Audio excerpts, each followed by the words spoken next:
The afternoon seemed ordinary at the public school, where the noise in the hallways, the loud laughter in the courtyard, and the muffled sound of chairs scraping on the floor formed the soundtrack to another school day. Mateo Luck, a 12-year-old black boy, was walking alone to the library, looking for a quiet place to finish some overdue homework. Among the poorly organized shelves and dusty books, an old notebook, forgotten at the back of a shelf, caught his eye. The pages were torn and crumpled, as if someone had tried to hide it, and it was upon opening it that Mateo found something that would completely change the course of events. A folded note hidden between the pages, with a handwritten message riddled with spelling errors but filled with desperation. "If anyone finds this, please help me. I'm stuck." For a moment, Mateo thought it was some kind of sick joke, perhaps written by a classmate seeking attention.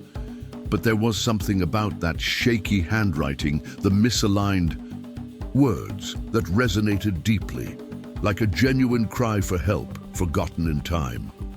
Instead of ignoring it, he did what few would do. He took the note to the principal. What happened next revealed a disturbing secret, connecting the message to the disappearance of a child who had been missing for weeks and whom everyone had already believed had no chance of being found. And now, the burning question: who wrote that note? How did it get there? And most importantly, was there still time to save her? If you believe that even a simple gesture can change an entire life, leave your like and subscribe to the channel, because this story will touch your heart and prove that little heroes also perform great miracles. Mateo Luck wasn't just any kid, even though the world insisted on treating him as such. At 11, he carried a discreet, almost elusive presence, like a shadow moving through the hallways without a trace. The son of immigrants who worked long hours to support their families, his life was always marked by a lack of attention.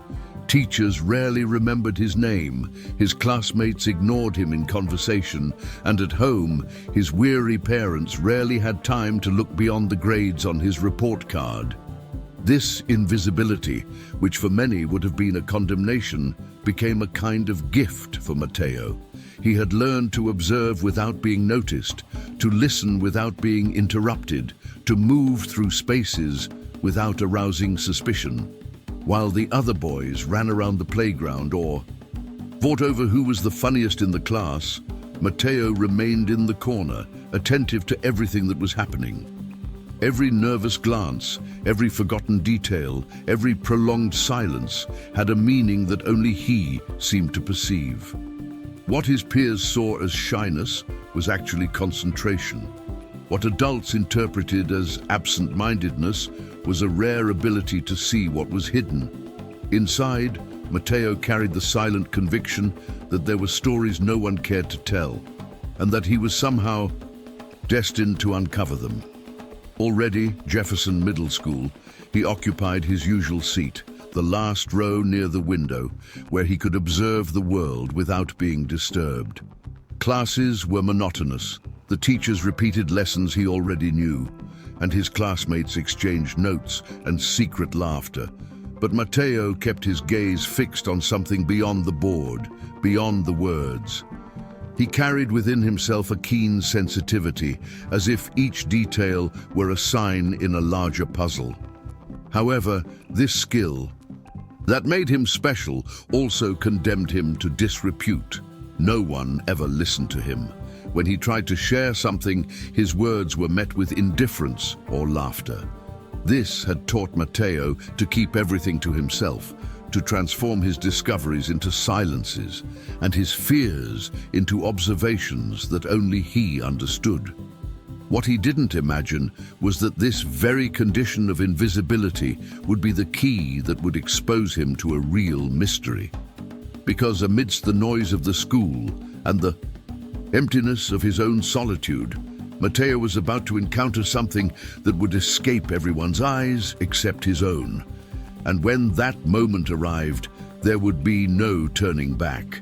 for the simple act of opening a forgotten notebook would change the course of his life forever.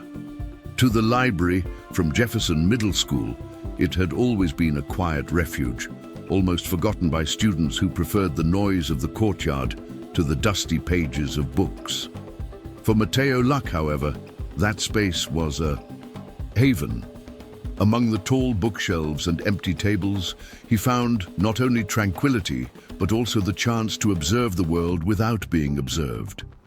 That afternoon, while helping the librarian collect some abandoned materials, his eyes fell on a tattered notebook lying in the corner, half hidden under a pile of old magazines.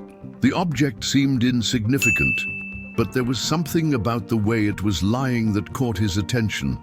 Mateo picked it up carefully, flipping through the crumpled pages marked by meaningless scribbles. Most were stained, as if they had been used for hurried notes or the drawings of someone bored.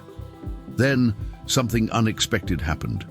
Between two torn pages, almost hidden in the notebook's core, lay a piece of paper folded several times. The automatic gesture of undoing those folds brought to light a short message, written in shaky, nervous handwriting. With each line, Mateo's heart pounded until he finally read silently the words that made him hold his breath. "Please help me. I'm stuck."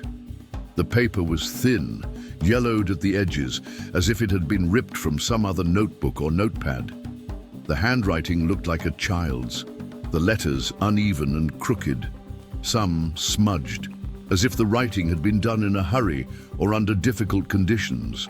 Mateo stood still for a few seconds, his eyes fixed on the note, unable to believe what was before him.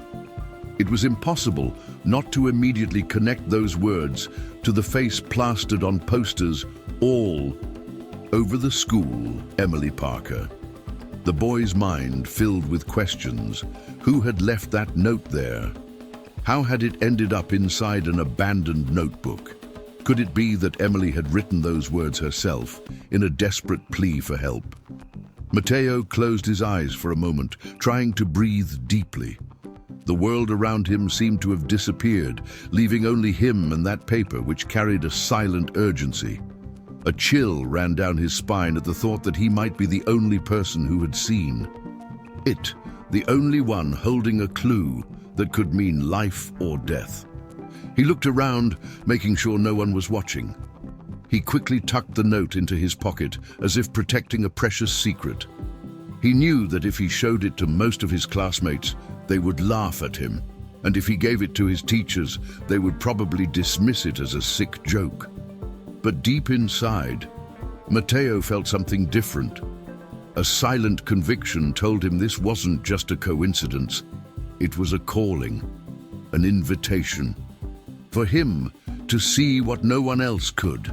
And as he walked out of the library, the note burning inside his pocket like a truth impossible to ignore, a certainty grew in his heart. This was just the beginning of something much bigger.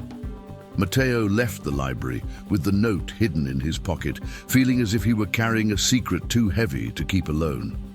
For the rest of the afternoon, the paper wouldn't leave his mind. Each time he discreetly touched his pocket, the sense of responsibility grew, and with it, a growing fear. Maybe he was mistaken, maybe it was just a bad joke, but what if it wasn't? Doubt gnawed at him, and he decided to take a risk. He had to show someone. In the hallway, he waited for the right moment and called two classmates who were always together, known for spreading rumors around the school. He opened the paper in front of them, his voice trembling, and told them he'd found it inside a notebook. The boys looked at the message, laughed out loud, and began to mock him. "That's a joke. It must be from some kid trying to trick you, Mateo. You believe anything," they said, amid laughter that echoed through the hallway. The backlash didn't stop there.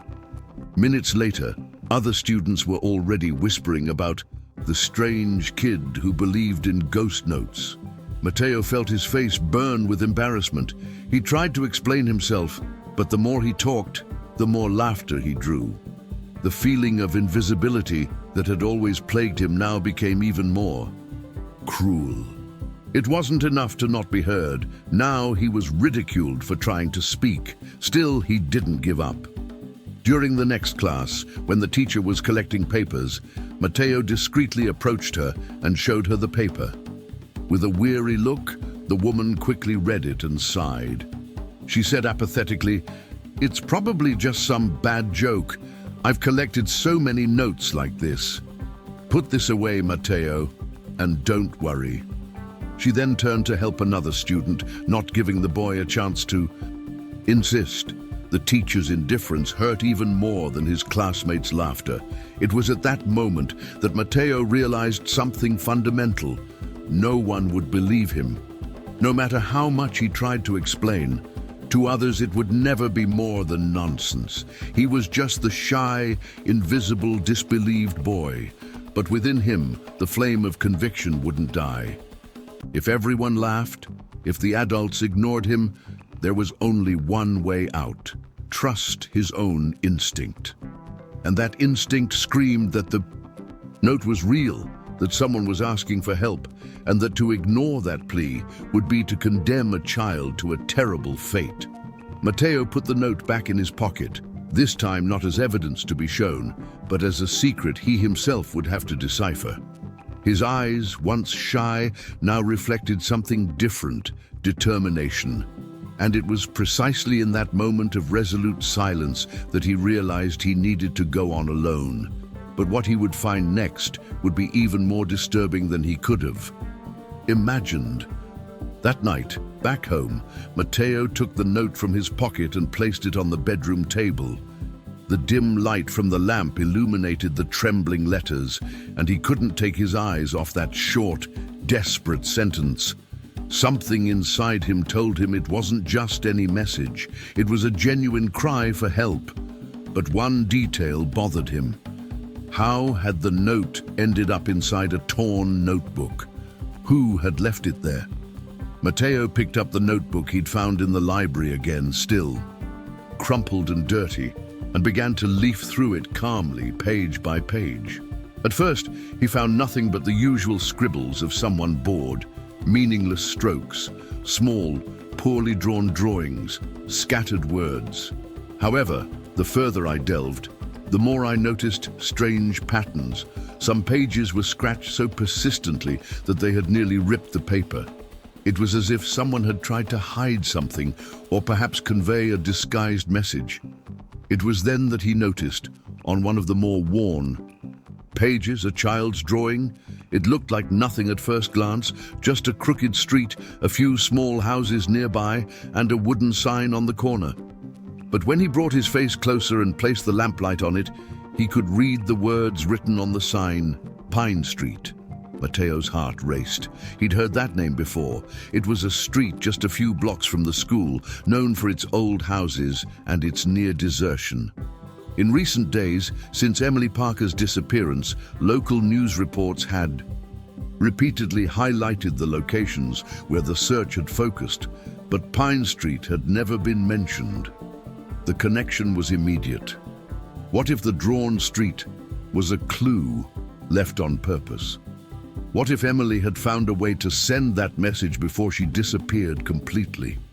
Mateo ran his fingers over the drawing, feeling each line as if it were a living map, a secret path hidden within the forgotten pages of a notebook.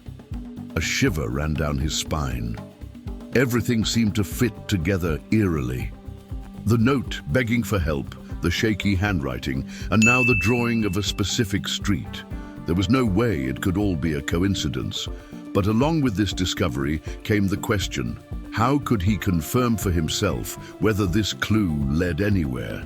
Telling others was no longer an option. No one believed him, and repeating the attempt would only serve to reinforce his image as the strange kid. This left the only alternative: trusting himself. Mateo closed the notebook and hid the note under his pillow. He knew he was taking a risk, but a certainty grew within him. He needed to go to Pine Street. There, perhaps, he would find answers, or perhaps put himself in danger. And as he closed his eyes that night, trying to fall asleep, One question wouldn't leave his mind: what would be waiting for him on that forgotten city street? The next morning seemed ordinary for everyone at Jefferson Middle School, but for Mateo Luck, nothing was the same. The note still burned in his mind as if it had been written for him, and the memory of his drawing Pine Street wouldn't leave him alone. Sitting at his desk, he pretended to follow the lesson, but inside he was waging a silent battle. Fear told him to forget, to throw away that piece of paper and return to his invisible life.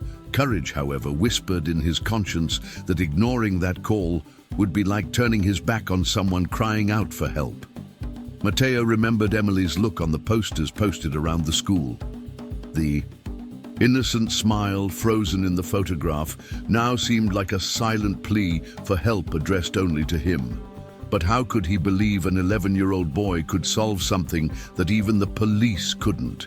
This doubt suffocated him, and every minute increased his anguish. Returning home, he tried to talk to himself, imagining what would happen if he took the note to the authorities. The answer seemed clear: they would laugh at him, as had happened so many times before. What if it were even worse? What if they thought he'd made it all up? The risk of being discredited again paralyzed him, yet a nagging memory kept invading his mind, the hastily written words, "Please help me." How could he simply ignore them?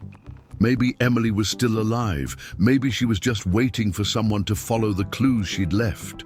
The idea of being the only person capable of seeing that request weighed unbearably heavily on his shoulders, but at the same time, it ignited an unexpected strength within him. As he paced the room, his heart pounded. Amidst fear and courage, the decision was beginning to form. He couldn't rely on teachers, classmates, or even the police. If he wanted to discover the truth, he would have to trust himself and what his eyes saw, even if the whole world preferred to remain blind. That night, before falling asleep, Mateo stared at the notebook and the note once more. He took a deep breath, closed his eyes, and made a silent promise. He would go to Pine Street. He didn't know what he would find. He didn't know if he was prepared. But one thing was certain: he couldn't continue living with doubt. And when darkness took over the room, a disturbing thought accompanied him to sleep. What if, when he got there, it wasn't just answers he found? The sky over Newark was overcast that night, as if the city itself held secrets it didn't want revealed. Mateo Luck walked the streets cautiously, his heart racing at every turn. The light backpack on his back held no books or notebooks, but only the folded note and the torn notebook, symbols of the mystery pushing him far from the safety of home. With every step, he felt the weight of a decision he could never take back. When he turned to the Pine Street, the atmosphere changed. Unlike the busy streets near the school, silence reigned here. The houses were old, some unkempt, with broken windows and peeling walls. The wind made the dry tree branches creak, producing a sound reminiscent of whispers. The street seemed forgotten by time, as if it had been torn from the city and left on the fringes of everyday life. Mateo walked slowly, paying attention to every detail. The sketch in his notebook showed a wooden sign on the corner, and there it was, crooked and rusted, its letters nearly erased. It was confirmation that he was in the right place. A shiver ran through him, and he clenched his fists, trying to convince himself he wasn't alone in his courage. It was then that he noticed something strange. A house, larger than the others, seemingly abandoned. The windows were covered with hastily nailed boards, the paint on the facade was peeling in dark patches, and the garden gate swung in the wind, emitting creaks that echoed down the deserted street. Everything about the building screamed abandonment, but there was one detail that didn't quite match. A faint light leaked through the cracks in the basement. Mateo approached slowly, his heart hammering in his chest. His shallow breath betrayed his fear. But his feet wouldn't stop. He stopped in front of the fence and listened. At first, just the sound of the wind, but then something else. A muffled, almost imperceptible noise that might have gone unnoticed by anyone else. But to him, it was clear. Faint knocking, as if someone were trying to get attention. With each passing second, the sound grew more pronounced. Between one beat and the next, there seemed to be sobs, suppressed cries, like those of a child. Mateo swallowed hard. The memory of the note burned in his mind. "Please help me. I'm stuck." A chill ran down his spine, but his conviction only grew. Emily Parker could be out there, alive, waiting for someone to find her. Without thinking, he took a few steps back, hiding behind a nearby tree. He watched the house for long minutes, trying to decipher any movement. The silence of the street made every detail clearer. The rustling of leaves, the creaking of the gate, and the muffled sound that insisted on coming from the basement. Mateo knew he had to do something, but he was torn. Going in alone would be dangerous, perhaps even foolish. On the other hand, he couldn't just go back home pretending he hadn't heard anything. His heart was pounding as if it wanted to push him back into the house, while his mind screamed at him to retreat. Finally, he took a few steps away, his eyes still fixed on the basement light. He knew he couldn't rescue anyone alone. He needed help, but he also knew no one would believe him.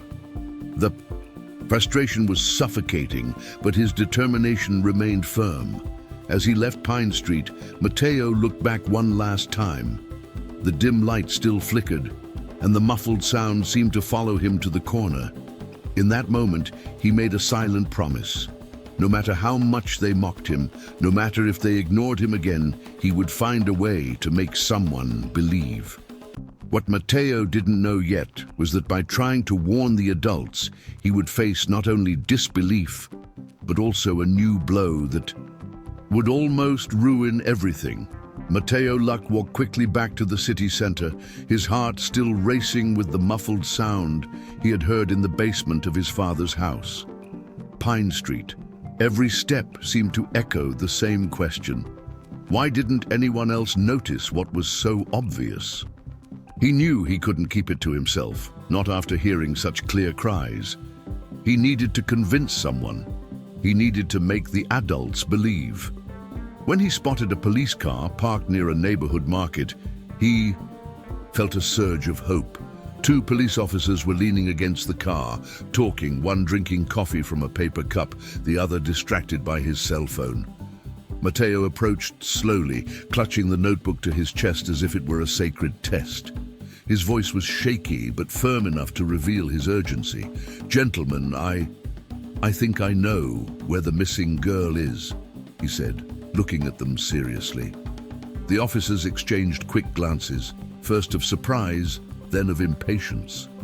One of them sighed, adjusting his belt. "Kid, don't joke about this. Do you have any idea what you're saying?" Mateo persisted, opening his notebook and showing the drawing of the street with the sign. He explained that he had heard noises in the basement of an abandoned house, that he had seen the light on. But with each word, the men's expressions grew more skeptical. "You must have seen things. Those old houses make noises all the time. And that drawing? It looks like a child's scribble. Go home, kid, it's too late for you to be making up stories." The words cut deep. Mateo tried to argue, but was interrupted. The other officer added harshly, "Look, we have real work to do. If you want to help, go back to school, study, and leave the investigation to those who know what they're doing. Now go." The boy stood still for a few seconds, the notebook still open in his hands. His throat tightened, his eyes welled up, but he held back the tears. He closed the notebook slowly, took a deep breath, and walked away. As he walked, frustration grew within him. It wasn't enough to be ignored by his peers. Now, even those with the power to act treated him as if he were a naive dreamer. The feeling of helplessness almost made him give up, but the memory of the muffled voice, the hidden weeping, rekindled his determination. If the adults didn't believe him, it was up to him to find another way. Mateo knew he was alone, but he also understood he couldn't stop there. She put her notebook away tightly, looked up, and walked down the dark sidewalk. And it was in this solitude, filled with silent courage, that a risky idea began to form in his mind. A plan that could put his own safety at risk, but that might be his only chance to save Emily Parker. That night, as the city fell asleep, Mateo Luck lay awake, sitting at the table in his small room. The note he had found, now carefully spread out before him, seemed even more disturbing in the yellow light of the lamp. The trembling words, "Please help me. I'm stuck," echoed in his mind like a call impossible to ignore. No matter how hard he tried to ask for help, no one believed him. His classmates laughed, his teacher dismissed the message, the police officers dismissed him. All he could do was trust himself. Mateo knew he didn't have the physical strength to face grown men, nor the resources to enter an abandoned house alone. But he had something no one seemed to value: his attention to detail, his ability to observe, to register every sign. Others missed, and now he needed to use this to transform his helplessness into action. He took a blank sheet of paper from his old notebook and a pen that was almost out of ink. His hands were shaking, but his determination was firm. He began writing an anonymous letter, recounting every detail he had discovered. The note he had found, the drawing of the Pine Street, the abandoned house with the light in the basement, the muffled sounds he'd heard that night. He never used his name. He didn't want his identity known. What mattered was that the authorities had sufficient reason to investigate. When he finished, he reread every word. The text was simple, direct, yet imbued with urgency. He carefully folded the letter, placed it inside a makeshift envelope, and enclosed the original note he'd found in the notebook. There was no turning back now. Dawn was approaching when Mateo quietly left the house, careful not to wake his parents. The streets were deserted, lit only by streetlights that cast long, eerie shadows. He walked quickly, his heart pounding like a drum inside his chest, each step marked by a mixture of fear and hope. Arriving at the police station, he stood for a few minutes in front of the building. The lit windows revealed the presence of guards inside, but Mateo didn't dare enter. The risk of being questioned, of being disbelieved once again, was too great. Instead, he took a deep breath, approached the main door, and carefully placed the envelope between the bars of the iron gate. For a moment he stood still, looking back as if to make sure no one had seen him. The silence of the early morning was complicit in his actions. Then he turned and ran away, feeling a strange mixture of relief and anguish. Relief at finally having taken concrete action. Anguish at not knowing if anyone would pay attention to his complaint. As he crossed the street, a thought took hold of his mind. What if, this time, the police actually believed him? What if that letter was the beginning of something that would change everything? What Mateo couldn't have imagined was that just hours later, the city would wake up to the news of an unexpected operation on Pine Street, and that his silent gesture was about to trigger a revelation that would scar everyone forever. The sun hadn't even fully risen when unusual activity began to take shape outside the Newark police station. An anonymous envelope had been found the night before, carefully placed between the bars of the gate. Inside, an urgently written letter described an abandoned house in the Pine Street, details of a light in the basement, and sounds that seemed to come from someone trapped. What caught the investigators' attention, however, was not only the clarity of the description, but the crumpled note attached to the letter. Those trembling words, "Please help me, I'm stuck," left no room for jokes. A team was immediately dispatched. Police cars were arranged discreetly without sirens, so as not to alert anyone inside the house. Experienced officers knew that every minute could mean the difference between life and death for a missing child. Some of them exchanged silent glances, as if sharing the same doubt. What if it was another false lead? But deep down, they all knew they had to check. The street was deserted when the patrol cars arrived. Pine Street seemed even more somber in the grey morning light. The officers approached slowly, splitting into groups. While two checked the exterior, others positioned themselves at the back of the house. The gate creaked as it was pushed open, the metallic sound echoing through the quiet neighborhood. One of the officers signaled to the rest, and together they advanced to the front door. As they entered, the smell of mildew and dust filled the room. The floor creaked under their boots, and every corner of the room revealed neglect. Furniture covered in old sheets, broken paintings leaning against the wall, empty bottles scattered across the floor. But what caught their attention most was the narrow staircase leading to the basement. From there came a muffled, intermittent noise, like the suppressed sobs of someone who no longer had the strength to scream. One of the officers waved to the others and began descending, gun drawn, breathing controlled. The dim light escaping through the cracks confirmed their suspicions. As they opened the wooden basement door, the beam of his flashlight illuminated the scene, making everyone's hearts race. In the corner, huddled together with her hands tied, she was Emily Parker. Her wide eyes reflected both fear and relief as she saw the uniforms before her. Sobs escaped her lips as one of the officers rushed to release her. "It's okay. You're safe now," the officer murmured, while another radioed to confirm. "We found the victim. I repeat, we found the victim. She's alive," Emily cried, hugging the first officer who knelt beside her. Her voice was weak, but she kept repeating, "I knew someone would come. I knew it." A wave of emotion gripped the team.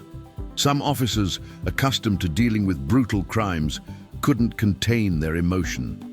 Relief hung in the air, but so did an inevitable question. Who had sent the letter? Who, amidst the general indifference, had paid enough attention to provide the clue that changed everything? As Emily was carried out of the house, covered with a coat and carefully supported, curious neighbors began to gather. Soon, the news spread throughout town. The missing girl had been found alive, but beyond the rescue, there remained a mystery still unsolved. The anonymous man who had the courage to act when everyone doubted. The identity of that invisible messenger was still unknown, but the truth would soon come to light, and when it was finally revealed who was behind that letter, the shock would be as great as Emily's own discovery. The news of the rescue of Emily Parker spread through the city with lightning speed. Local newspapers ran headlines in bold letters. Radio stations interrupted their programming to announce the good news, and the runners of Jefferson Middle School turned into a whirlwind of whispers and speculation. The collective relief was palpable.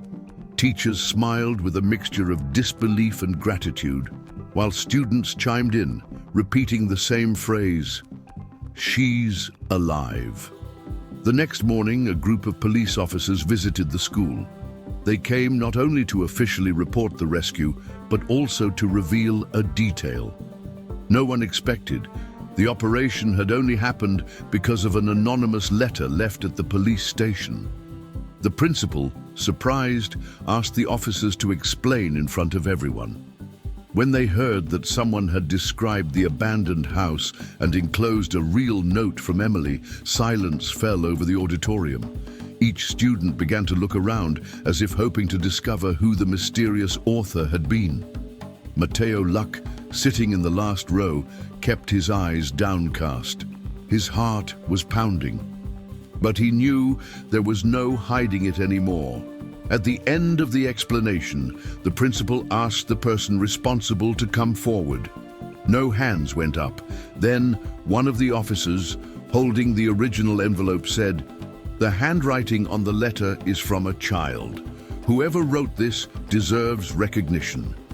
Her classmates began to whisper again, some laughing, others curious. It was at that moment that Emily, still frail but present at her mother's side, stood up and stared at the back of the Auditorium. Her eyes searched the crowd until they found Mateo's face. A shy smile appeared on her lips, followed by tears. She took a few steps and, with a choked voice, said, "It was him. He was the one who saved me." The silence broke into a collective murmur. All eyes turned to Mateo, who shrank back in his seat. One of his classmates exclaimed, "The weird kid." Another, in a surprised tone, "Mateo!" But before any laughter could erupt, Emily ran to him and hugged him tightly. "Thank you. You listened to me when no one else could." At that moment, the image of the invisible boy transformed. Emotional teachers approached, previously indifferent classmates applauded, and even the police officers bowed in recognition. For the first time, Mateo was not only seen but celebrated. The boy who had always been ignored was now the silent hero who had changed the destiny of an entire life. Yet as he received the applause, Mateo remained silent. The gleam in his eyes wasn't of pride, but of something deeper. The knowledge that this wouldn't be the last mystery to cross his path. Because if a simple hidden note could reveal so much, who could have predicted what else was yet to come? The auditorium of Jefferson Middle School. He was still silent when the applause died down and everyone returned to their routines. But inside Mateo Luck, nothing would ever be the same again. For the first time, he wasn't just the shadow that walked unnoticed through the halls, not the strange boy they'd laughed at, but living proof that even the most invisible can carry within them a power capable of changing destinies. Yet, as the city celebrated, Mateo couldn't shake the feeling that there was something beyond that victory. The memory of the light in the basement, the muffled sounds, and the desperately written note remained etched in his mind like an indelible mark. That night, back in his room, he stared at the empty envelope he had saved. He felt the weight of silence and reflected on everything that had happened. Emily's words, repeated between sobs, "You heard me when no one else could," echoed like a reminder. The truth is, courage isn't always born from grand gestures or from speaking out. Sometimes it manifests itself in silence, in the persistence of someone who, even when ignored, refuses to close their eyes to the suffering of others. Mateo now understood that it wasn't just about Emily, nor about the note found inside a torn notebook. It was about the importance of paying attention, of seeing what others choose to ignore. In a world that often treats pain with indifference, he had discovered that every detail matters and that a single gesture can mean the difference between life and death. As he reflected, a strange sensation washed over him. For a moment, he thought he heard a distant sound again, as if echoes from the Pine Street basement still resonated in his memory. He closed his eyes and tried to push the thought away, but he couldn't. He wondered if somewhere else in the city, someone was writing another desperate note, hoping it would be found by anyone with eyes willing to see. He got out of bed and opened the window. The cold dawn wind brought with it the profound silence of the neighborhood. Mateo took a deep breath, knowing that his life would never be the same again. Now he bore not only the mark of an unlikely hero, but also the responsibility to remain vigilant, because he knew deep down that new signs would emerge and that perhaps only he had the courage to follow them. And so, Mateo Luck's story didn't end there. On the contrary, it was just the beginning of something bigger, a silent call to see beyond appearances. For sometimes those who are invisible see what no one else sees. If you believe stories like this deserve to be told, subscribe to the channel now, activate the bell, and stay tuned for future stories. Get ready, because the next story may be even more surprising than you imagined.